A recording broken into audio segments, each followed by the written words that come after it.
Oh,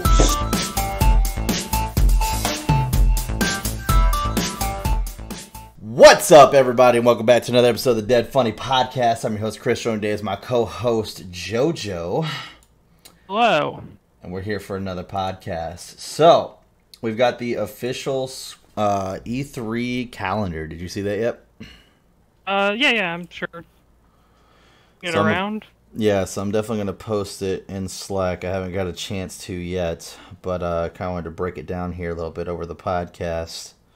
So June 12th, not really a cool day. I'm not too excited for June 12th, which is my birthday. I was really hoping that Square Enix is going to be there, but nope, but not.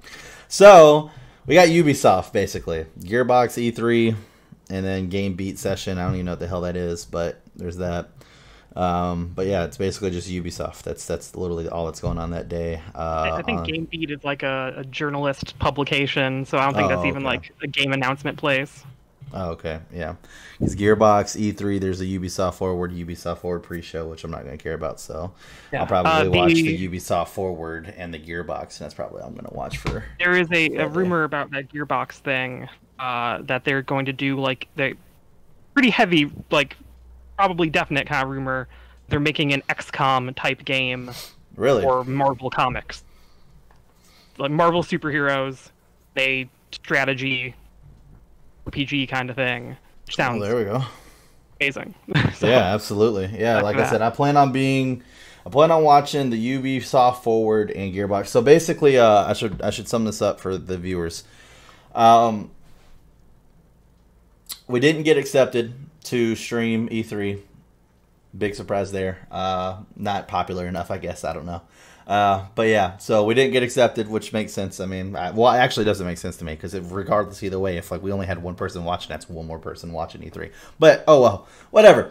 We didn't get accepted, and that's fine. So basically, what I plan on doing is that I'm still going to be recording myself watching it. Obviously, JoJo might show up for certain parts or the whole thing. James might show up for certain parts of the whole thing, so on and so forth. Might open it up to like Dark Star members and stuff, maybe with some other random streamers that we've done content with, since it will be recorded versus live streamed.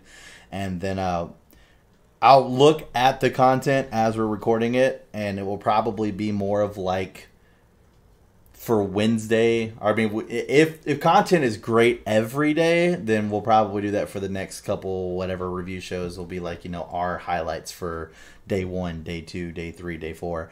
If there's enough to sum up in one episode, then we'll just do a full out, you know, E3 highlights reel for, you know, whatever coming out. But that being said, I know for a fact I'll watch the Ubisoft Forward. I'm not going to care about the pre-show, so I'm not going to be there for that because why?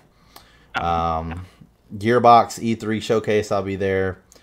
And then Sunday, 24 Entertainment's Blade Point. I don't really know what the hell that is either. You have any idea what Nakara Blade Point is? I don't think so. Yeah, I have no idea. 9:30 a.m., so that'd be 11:30 our time because it's all Pacific time. It's 24 Entertainment's Nakara Blade Point. It's only 30 minutes.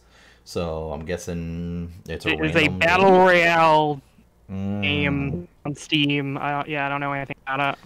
And then after that will be a big deal. Xbox and Bethesda showcase for 2 hours. And then after that, the best big deal, Square Enix for 2 hours. And then Warner Bros. Games Back for Blood for 30 minutes. PC gaming show for, it looks like an hour and a half. And then Future Games show. And that ends the second day. For our third day, we've got the Verizon. I'm not going to watch for 45 minutes. And Television, probably not going to watch. Oh, yeah, you don't need to. That's a mess. Yeah, 30 minutes. Take-Two interactive panel. I'm not really sure what that is. I mean, Take-Two owns a lot of stuff. That could be anything, or it could just be nothing if they're just talking about things they already have, you know? Yeah, because, like, interactive panel to me seems like it's, like, people coming up and testing stuff out versus us actually getting, like, announcements about shit or anything like that. Or, yeah, it's like a Q&A about GTA or something. Mythical Games we have at 11:10, so that's 1:10 our time. for about 50 minutes. Then one that I'm definitely going to want to watch for 30 minutes is the Indie Showcase. I love indie games. Big indie game fan. Freedom Games after that for another 30 minutes. And then Venn. I don't know what the hell that is. VENN. Oh. Yeah, I don't know who that is. I don't know what gaming company that is. And then it moves into Capcom. And then Razer. I'm not going to watch Razer, but I'll definitely watch Capcom. Then for Tuesday, June 15th, which is our last day, once again, not going to watch the pre-show, but Nintendo's Nintendo Direct and Nintendo Treehouse Live. We'll watch that. Bandai Namco Entertainment, Eureka Studio, GameSpot Play for All Showcase, and then the official E3 2021 award show. So, yeah. Woot. Busy weekend/week, that's for sure. And there's simultaneously the Summer Games Fest thing going on as well. They had an event today and announced a bunch of shit. Elden Ring, big thing. Did it actually finally get something? They showed a full-on trailer and announced about the release date for that fucking game. time. When's the release date? January. No shit. Yeah, it looks good. Oh yeah, absolutely. I've been excited for it, but goddamn, that game's been like the biggest. We'll release it at some point game in a very long time. So they announced it too soon. Yeah, no shit. Yeah, because I was excited for it when I first saw it. I was like, oh fuck. So yeah, we've all been waiting on that one. Sweet. So yeah, that's pretty much the plan for E3. Like I said, I'm pretty excited for some of the stuff coming out. I'm not too crazy. One of the things that I'm excited for, though, is at the end of this year, because we did it not last year but the year before, and I'll be excited to do it this year again. But we get members from Darkstar to show up, and we do a. It's stupid. It was something that the girls on the channel wanted to do for this part, but we all dress up, fucking nice little button-up shirt, and we do our own video game awards, the Dead Funny Game Awards and the Dead Funny Movie Awards and shit. So yeah, we did that where the girls wore dresses, the guys all had nice button-up suits or not suits, but shirts or like a tie or something. So I'll be happy to do that again. Yeah, exactly. And not just rocking my t-shirt. Exactly. So I'll be excited to do that again because that was a lot of fun. Just kind of basically we all got to choose, what we thought was the best game for ourselves, our own opinion. And then I would have that pop up on the screen as, they chose it and it would pop up behind them. And then at the end, we all got to vote together and voted people's things off until we got to what the team considered to be the best game, Dead Funny's game of the year. So it was a lot of fun. We had a lot of fun with that. Same thing, we did it for movies and TV shows on one episode, and then the other episode was the video game of the year. So, and we do different categories. It's like, what did you think was, overall the best video game of the year, and then there's, what did you think was the best artwork video or artwork for video game, or best whatever. So, a lot of different categories. But yeah, man, it'd be exciting to see what everybody's thoughts were, because, as much as COVID impacted us, there was a lot of games that still came out this year. A lot of games that were very interesting. Yeah, fun. Today, that Final Fantasy VII thing, and then also Ratchet and Clank tomorrow, and the Game Builder Garage on the Switch I'm going to check out. That's like 3 things that came out within a day of each other. That's hot. Dude, June has just been fucking busy. Yeah. I got Chivalry 2 that came out like 2 days ago also, which is pretty cool. Nice. It's online multiplayer. Right. Fighting each other. Mm-hmm. Yeah, I know what the first one was, yeah. Yeah, it's good. Stupid, it's fun. That's what's up. Yeah, and I know on the 15th, so 5 days from now, we get the fucking Dead by Daylight Resident Evil pack. Yeah. We'll get Leon, Jill, and Nemesis. So I'm gonna be so excited to be able to run around the fucking Raccoon City prison as one of the maps. That's gonna be fucking awesome, dude. Or not prison, but police station. I'm so excited about that one. That should be fun. So we'll see. Me and James, I'm talking to him, so I know I'm saying on the podcast I want people to take my word this is gonna happen. But if it all happens this Wednesday, so after this podcast comes out, because we record this on a Thursday, this Wednesday, you should have episode 2 of the DFU Dropout Edition in celebration of Dead by Daylight. For our second episode, we are going to give you, obviously to us is the best knowledge, but probably extremely terrible knowledge on how to escape if a killer was to kidnap you and you had to, escape. So, yeah, it should be fun. I'm excited. Because last time we did zombies. This time, the killer. So, because it'll come out the same day as the Resident Evil drop. So, that'll be fun. Yeah, I decided with that, I'm going to make Leon my bully. Yeah, I got Steve Harrington from Stranger Things as my hero. Fing Mei, which is a character they created. She is my generator and all-around character. I can use her for anything because the way I built her. But I want Leon to be my bully. He's the one that's going to kind of like, if the killer's fucking with somebody, I'm going to go over there, get his aggro. He'll chase me around. I'll make it seem like he's going to get me. And then I'll have all my skills I can bust out and leave his ass in the dust. And then he'll turn around and all the other people already be gone already. So, my bully character. I got to get better with the flashlight, though. That's probably, I think, the weakest on me right now is the flashlight. Because, like, if a killer picks somebody up, you can shine them in the face with a flashlight and blind them, and they'll drop the person. The person will take off running. And it's possible to be bad at that? Well, so the way the flashlight works is that there's add-ons you can do, which either one will widen the range or shorten the range, and there's also, it only works for like 6 seconds, and you can get batteries to upgrade it, but once again, they're going to upgrade it by like 3 seconds per match. So, you're realistically, you're only getting, because whenever you take an item in on Dead by Daylight, if you survive, you get to keep the item. If you die, you lose everything. But if you survive, you keep the item, but you also lose the add-ons. So you're constantly putting new add-ons every single time. The way to be bad at it is that it's very easy as a killer, because I play killer a lot, is to, whenever someone goes to shine, just turn. Like, I'll literally be walking straight with somebody, and somebody will shoot me in the face, and I'll easily just turn sideways, but keep walking that way, but just turn my view sideways, so I'm not seeing the flashlight. So you got to try to catch them, like, in an animation, like when they're actually picking up the person, because then they can't move. Mm-hmm. So as their head is coming up, start hitting them, and then as soon as, like, they go to start moving, that's already too late, and they're going to get flashed. So, and it's just getting good at that. I mean, you got to put yourself in danger, and right now I don't really have a bully character, so I'm trying not to do that, but I feel like Leon would make a great bully character. And I'd say that basically not knowing anything about his skills yet, so zero clue what he does. I could be completely fucking wrong. Sure. I mean, honestly, in that game, so the reason why a lot of people get addicted to it is because, I say that, but you can make Leon whatever you want to. So what's cool is like there's like probably, I'll throw a random number out there, so don't fucking quote me on this, people who are wanting to go play Dead by Daylight and are like, fucking Chris lied about this. But let's say there's 10 skills out there that are general skills for survivors, right? And then every survivor comes with their own 3 unique skills to them. So there's 10 skills that you could choose from, and then 3 unique. You can have a total of 4 skills on a survivor at once. And those stay every game, unless you change them out. Those stay. Once you unlock a skill, it's yours forever. You can use it every single match. So what's cool, though, is that as you level up your survivor, when they hit level 30, you unlock your first skill as a teachable skill. Or they're called perks.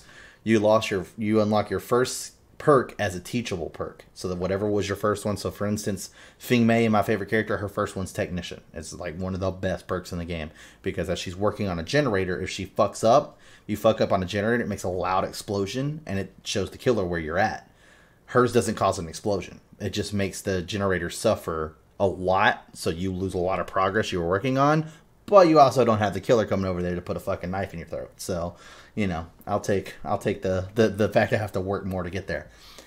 So whenever I hit level 30, that becomes a teachable perk. And what that means is that if I buy it out of my blood web, it will then be available in everybody's blood web. Which means that now Leon can earn it, or now Steve can earn it, and then they can then use that perk, which is pretty cool. So then it's like you might start on a survivor you don't care about, but sooner or later you could pick a survivor you want based off of looks, or if it's a character that you like from Stranger Things and you want Steve Harrington or Nancy Wheeler or Jonathan, or if you want to fucking play fucking Leon or Jill from fucking Resident Evil, you can do that. And then what's cool, so the way to level up your characters is called a blood web. And what that is, basically, there's a whole bunch of items, and they're all lined up like a web. Like, there's the lines running through them. And you spin, what you get, it's called blood points. After each match, based on how you do in the match, in certain categories, you get blood points given to you, regardless whether you win or lose. You spend those points to buy the items, and that's what you take with you in there. Every once in a while, a skill will pop in that blood web. Every time you buy everything in the blood web, it then levels your character up, and you get a new blood web. So that's how you level. Okay. I know it sounds weird, but that's what they went with. It sounds like a fucking Final Fantasy system. It is crazy. So, and like I said, once you do that, you can go as high as level 50. Then you can prestige your character. I haven't done that yet. I don't know what you even get for prestiging because I don't want to lose my skills. Like I'll lose all my skills and have to get them back. Name. Right, exactly. So what is cool that people like about this game? So for instance, my buddy Tony started playing. And he doesn't really care about the game, but he wants to play as Jill and wants to get back in or wants to get into the game once he can play as Jill because he just doesn't care for any of the characters. And I told him, I was like, well, it'd be smart for you to start playing now because you can bank all those blood points and spend them on any survivor, regardless who you got it on. So he could play now, and then whenever Jill comes out, have like 800,000 blood points just fucking sitting there and just level the shit out of her and get her all the way up there. So what makes that very interesting for people is it's like, for instance, like I like to use Fing Min. So while I'm using her, I can throw perks like what I was just doing. I could throw blood points into Meg Thomas because I want her sprint perk. Because the sprint perk that my character has is that after I jump over something, I then get to sprint. To where Meg Thomas is, as soon as I hit the run button, I start out in a sprint and then level off into a run. I'd rather be able to have my sprint when I want it versus running around going, I need something to jump over. I need something to jump over. I need something to jump over, and then get hit by the fucking killer. And it's like, fuck. So does everyone have a sprint skill specifically, or just 3? I think there's a total of 18 survivors in the game right as of now. They're still coming out. 18 survivors in the game is now, and there's only 4 sprint perks. There's one for if you jump over, if you vault over something, which is Finn Min's. You've got one for if you just start running, which is Meg Thomas's. You've got one for jumping like from a high distance and landing you can take off because there's like 2-story windows and shit you could jump out of. And then there's one that if you throw a pallet down and hit a killer with it to stun the killer with a pallet, you automatically break into a sprint after that. What I would like to do, which I don't think will work, what I would like to do is put all 4 on one character and then try to bust them all one right after the other. But it gives you this status called exhausted, exhausted after one of them pops. And I don't think you can pop another one while you have that status because that status has to go down. It's basically the cooldown timer for it. So, because it's insane. Like, I think the actual perk for the Meg Thomas one is that you bust out into a full sprint, which is an extra 150% of your normal movement rate. So 150 extra percent for 3 seconds, and then it goes into the exhaustion. So, I mean, you get away pretty quick. But what a lot of people don't understand, and this is what I'm trying to tell all the new people that are playing, because it seems like every day another new person's going to play with us. And I'm trying to train these people on, like, because a lot of people get frustrated on how quickly they die. And that's easy to understand, because if you die right off the bat, it fucking sucks, because then you got to sit there and wait till the game to be over. It's one of those things where a lot of people don't understand until they play as the killer. I try to tell everybody, like, when we're playing customs and we have an empty spot, jump in. Like, be the killer. Play the killer. Don't just play survivor. Like, it's good to play the survivor in custom because whether you have the characters unlocked or not, or if you have the skills unlocked or not, you can put any skill on any character in custom. The max level of that skill. So you get a chance to try all this different shit out and find what fits you.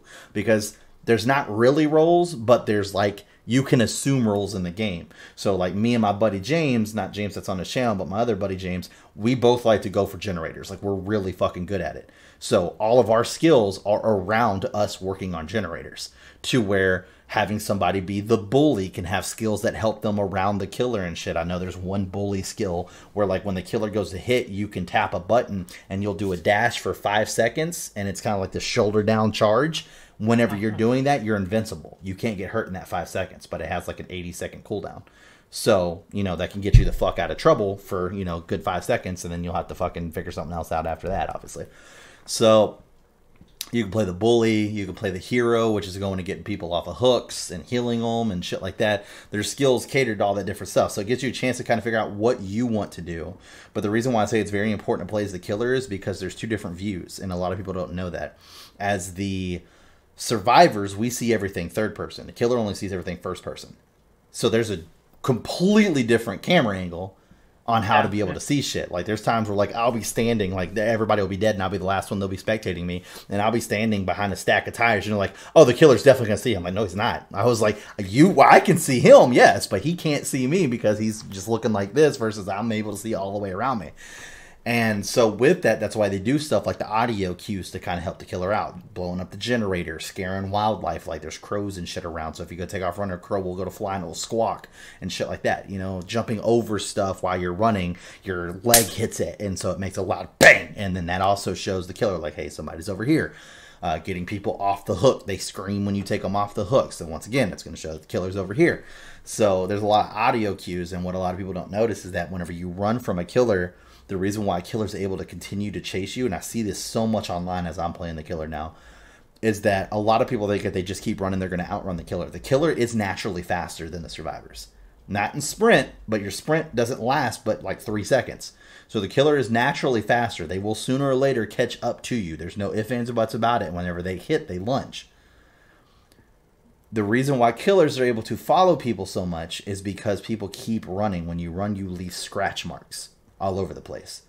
So it's a lot smarter to run into a complex where you can make the killer lose sight for even just a second and then flip around a corner, crouch, and then walk and get behind something, because then they're going to lose all track of you right there at that spot. The moment you crouch, you leave no scratch marks.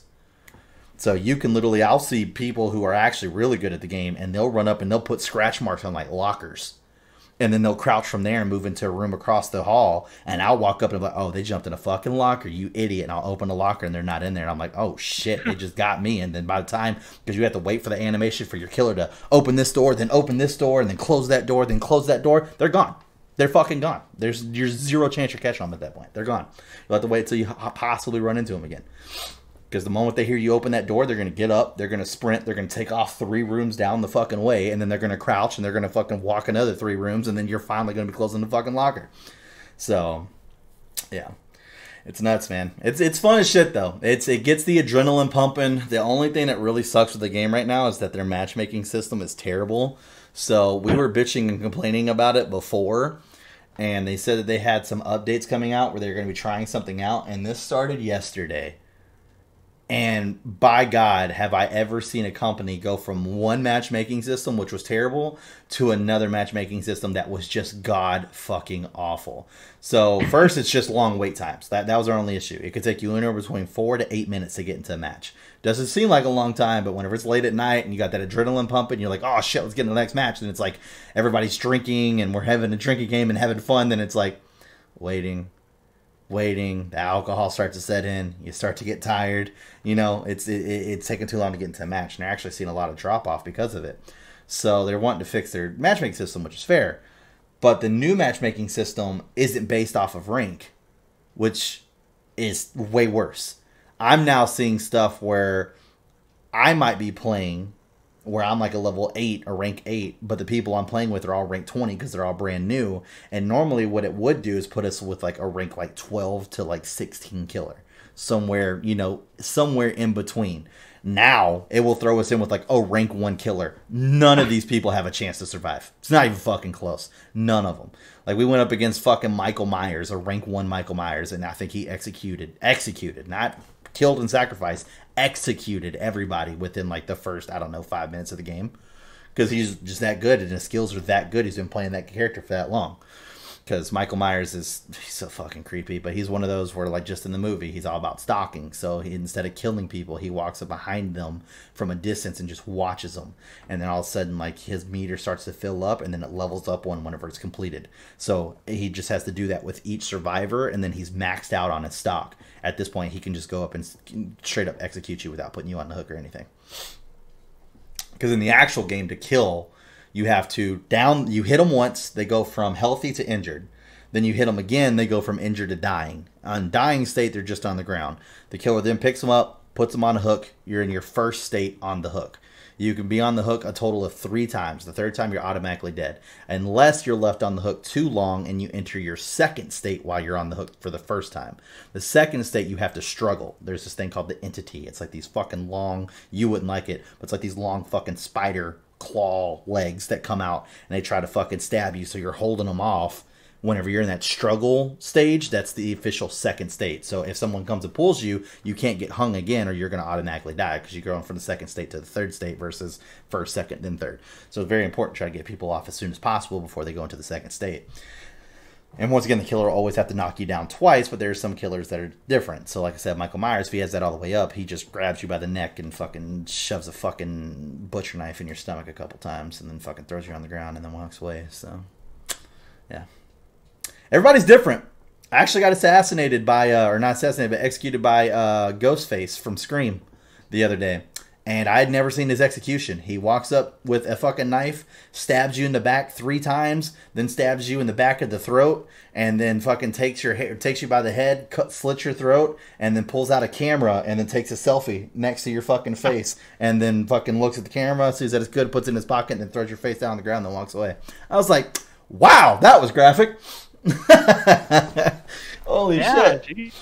Yeah, they didn't fuck around with that one. I was like, Jesus Christ. I was like, it makes me want to play as Ghostface. That was a sick-ass execution. As a survivor person, you don't fight, right? Like, nope, there's no fighting. So I wonder, like, what skill you give Leon, who... Well, that being said, Laurie Strode, who is the surviving character of the Halloween series with Michael Myers. She has one move. She's the only person that's ever had a quote-unquote attacking move. And it's called Decisive Strike. I don't know what the actress's name is. I just know that her character is Laurie Strode. Yeah, I can't think of the actress's name, but I know who you're talking about. So, yeah. Okay. So, like I was saying, she has a move called Decisive Strike. So after she's been down and hooked, if a killer comes to grab her and down her, and as soon as the killer throws it over the shoulder, it will give her a skill check. If she hits the skill check, she stabs the killer in the back of the neck and is able to get off and run and take off. The killer doesn't die, but they can get away. So I'm also very curious to see what Leon and Jill are going to do. 2 people who are trained in shooting. Yeah, you probably give Leon something like that, I would assume. I would have to assume something, yeah. Are there locked doors and stuff in that game? Because Jill could unlock stuff. Yep. The thing she does. Yep. So you open the generators, you can open doors. There's a locked hatch. You can open the hatch and escape that way. There's chests on the ground. She'll probably be somebody. My guess, she'll be somebody who can open stuff quicker because she has those lock picking things. So she'll open chests faster. She'll open the exit doors faster. Because that's the thing. It's like you got to get 5 generators operational in order to leave the match. But whenever you get the 5 generators operational, you have 2 escape doors. You have to go to the escape door and hold down the lever and wait for this door to power the fuck up and then finally open up and then you can leave. So, yeah, it'll be interesting. And I also want to see what Nemesis does. I'll definitely play a couple rounds as Nemesis. I mean, right now, because I officially bought all the DLC the other night, and goddamn, it was that expensive. I did not think it was going to be that expensive, but fucking A, they have that much DLC. It's fucking insane. I'll probably spend around like $50 to $60 just on DLC alone for killers, survivors, and maps. So, I mean, fucking, they have so many fucking characters now. So... Oh, okay, the game's been out for 5 years. That's fair. Yeah, for sure. So, yeah. It would probably have been double that if I wouldn't have used G2A for the majority of it. Anything that was the same price, I just went ahead and bought it on Steam. But G2A, I think there's only like 2, maybe 3 DLCs I did not buy on G2A. Everything else I bought on Steam. So it would have been way more expensive if I just went to Steam for all of it. Because, like, for instance, the Stranger Things chapter that has Steve, Nancy, and the Demogorgon, and then the Hawkins lab map. That one alone, I think, on Steam is $11.99, and I picked it up for like $4 off of G2A. Yeah, so, there are 27 items on the Dead by Daylight Steam page. Mm-hmm. Things you can buy. Jeez. Yeah, it got fucking popular, man. It's the most successful out of that genre of there's a killer and then 4 people on the map. It's the most successful. So I mean, you have a whole bunch of other ones. They have I see they have an Evil Dead pack for the game. Yeah. They showed off at the Game Fest thing today. They showed a trailer for a Evil Dead game that looks a lot like Dead by Daylight structure, except with like zombies that you can actually fight or combat to it for the survivors. But it is very much a 4 good guys, 1 bad guy. Well, see, a lot of people Dang. don't know this, and they forget about that. But the first game of this kind that came out was Friday the 13th. Oh, Friday the 13th. Too. Yeah, right. Oh, yeah. Yeah, About and that. you could fight back in that one. There were like flare guns and shit you could pick up, and then like if you died, one person who died got a chance to come back as Tommy, the camp leader, and he would have a shotgun with one bullet in it. So there's a chance to potentially kill Jason, which is why you'll never see Jason in Dead by Daylight because of copyright. So Dead by Daylight just said, fuck it, we're going to buy everybody else. So only thing that I get upset with them about, so okay, two things. I did make this public on my Twitter, and a lot of people fucking not. It was a good post to some people, and a lot of people didn't like me for it. But I said I'm a little disappointed in Dead by Daylight because in my opinion Dead by Daylight has become the reaction channel of video games. Because it went from, like, they had a lot of original good killers that they made backstories for. They looked cool. They had cool abilities. And then it quickly went to, all right, who's the next killer we're buying? Versus, like, let's do some original content. So, now they've got, like, fucking Freddy, Scream, or Ghostface. They've got fucking Michael Myers. They've got the Demigorgon. They've got Pyramid Head. I mean, they've got like all these people. That's who I play as Pyramid Head. I fucking love that's how I felt about like Mortal Kombat 10 when they're like, "Hey, let's put in the Texas Chainsaw Massacre guy." It's like he's in there too. He's in there too. Leatherface. I don't need that. Yep. There are 40 Mortal Kombat characters. Yep. So it would be nice if they do some more, whatever. But I mean, I'm excited for the Resident Evil shit. It's not like I'm not. I'm not gonna lie. I'm definitely excited for it and see Leon in the game. I mean, I like the Resident Evil series. I mean, I would be lying if I said they fucking put Cloud in it. I wouldn't fucking play as him. I mean, obviously, I fucking would. You know what I mean? It yeah, would never happen. Would, but that'd be pretty weird. Yeah, it would. Dude, fucking Cloud and Sephiroth as the fucking killer. That'd be so crazy. That'd be nuts, dude. Or like a Genova, dude. She looks so creepy. Fucking Genova walking around the fucking map and shit. Probably. It'd be nuts. Because I can't think of anything scarier looking in that game than fucking Genova. So yeah. She looks creepy as shit, but I love her. She's great. But yeah, so it's a good game. Like I said, I like it. I just really hope they can figure out something with this matchmaking system because right now it is way more broken than it's ever been. And it's not just me. Like I went to their fucking Twitter page and that's all it is. It's just posts of like, fucking God, can you fix this? Like, because they said it's only going to be live for 2 days. So, like, today should be the last day of it. No, actually, tomorrow will be the last day of this new matchmaking system. Hopefully, they shut it down early. That'd be great. I literally said, I would much rather wait 10 minutes for a match than fucking either one, getting put in a match where everybody on my team is severely outranked, or two, there's times where I'm the killer and my killer's really fucking high. And I'm getting put up against a whole bunch of fucking 20s, and I'm like, this just isn't even fair.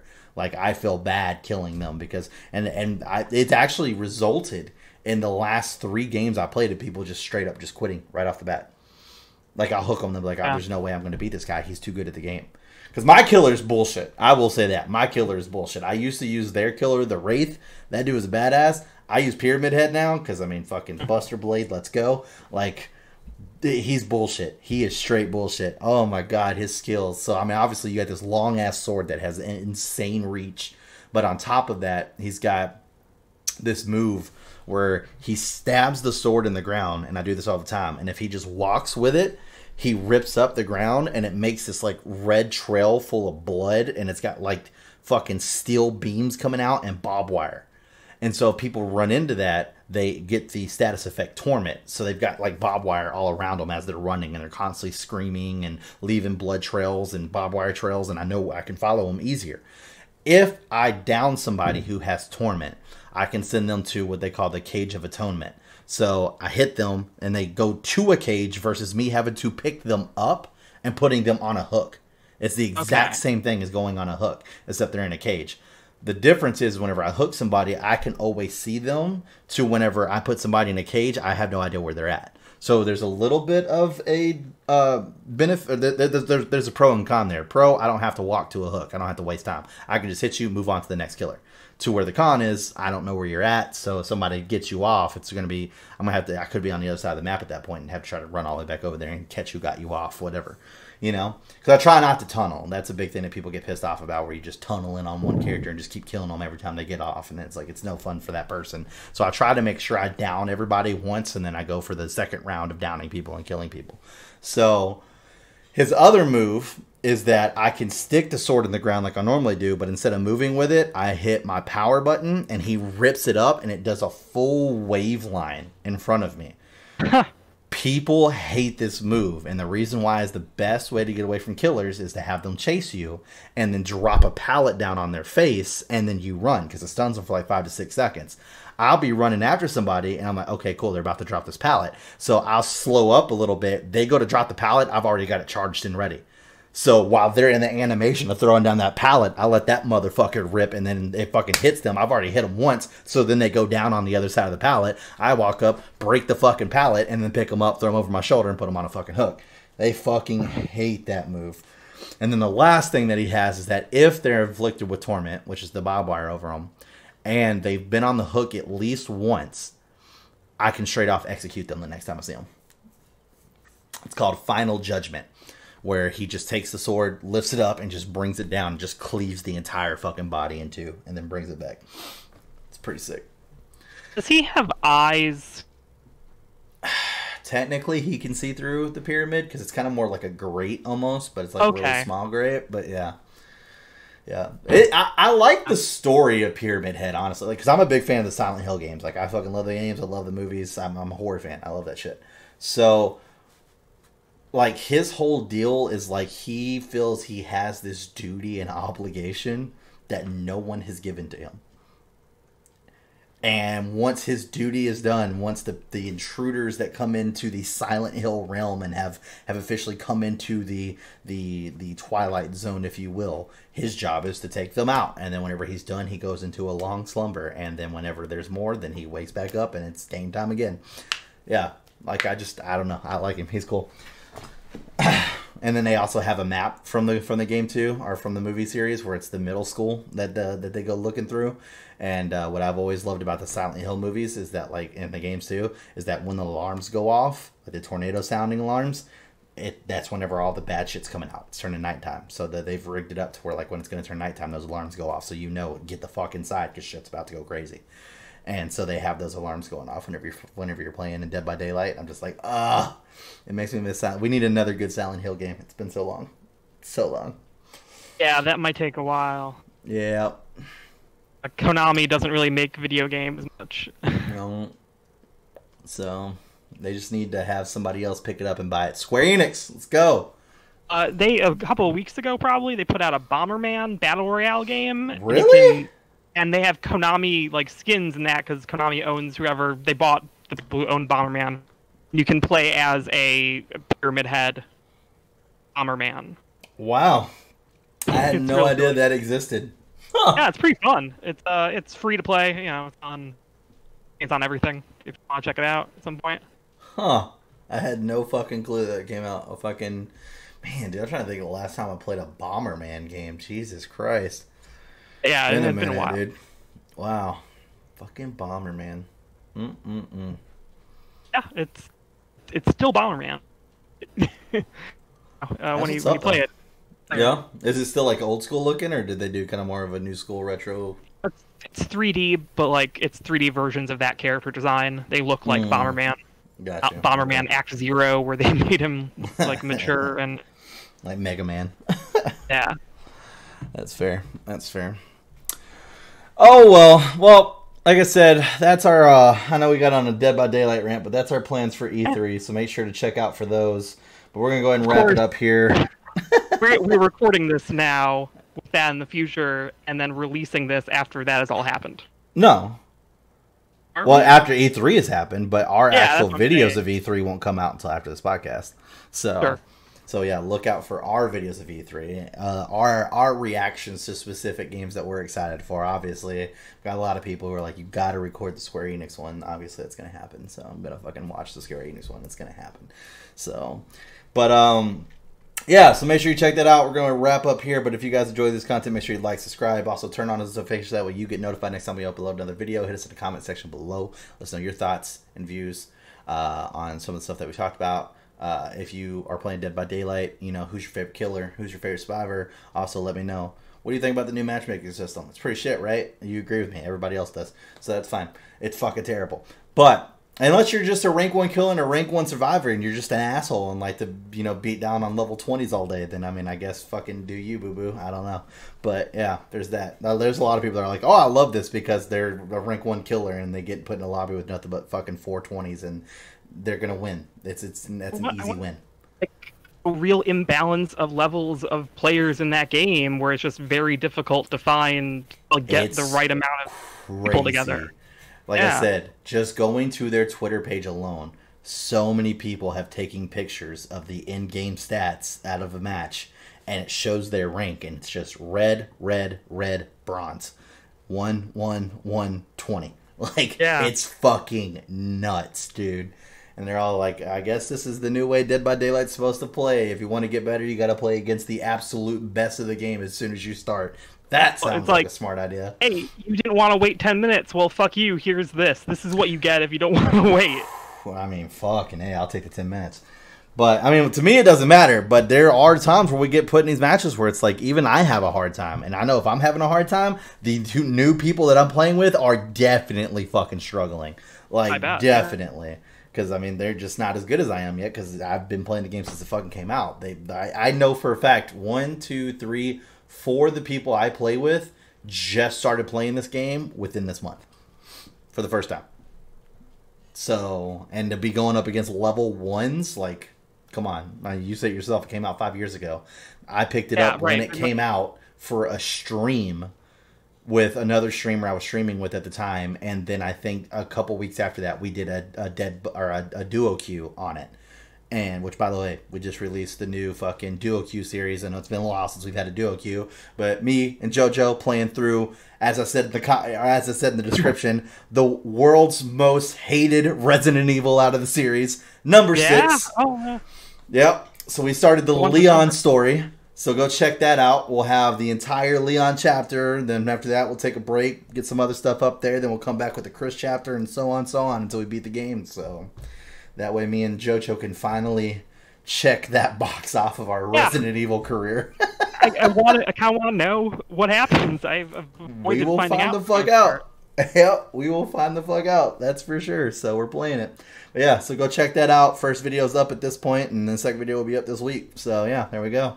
But other than that, in the description below, we also got our Twitters and our Twitches where you can go check us out playing some games. We've been doing a lot of drunk streams on my stream lately with Dead by Daylight, which is both very hard to do and very fucking funny. I've got it set up where if you want to, you can jump in the stream and you could type in, I think it's !SR for survivor rules and then !KR for killer rules. So you can see the rules and also help police the game as well. Be like, oh, Chris, you missed a skill check. You got to take a drink.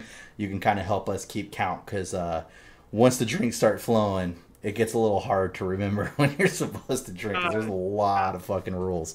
So, yeah, there's a lot.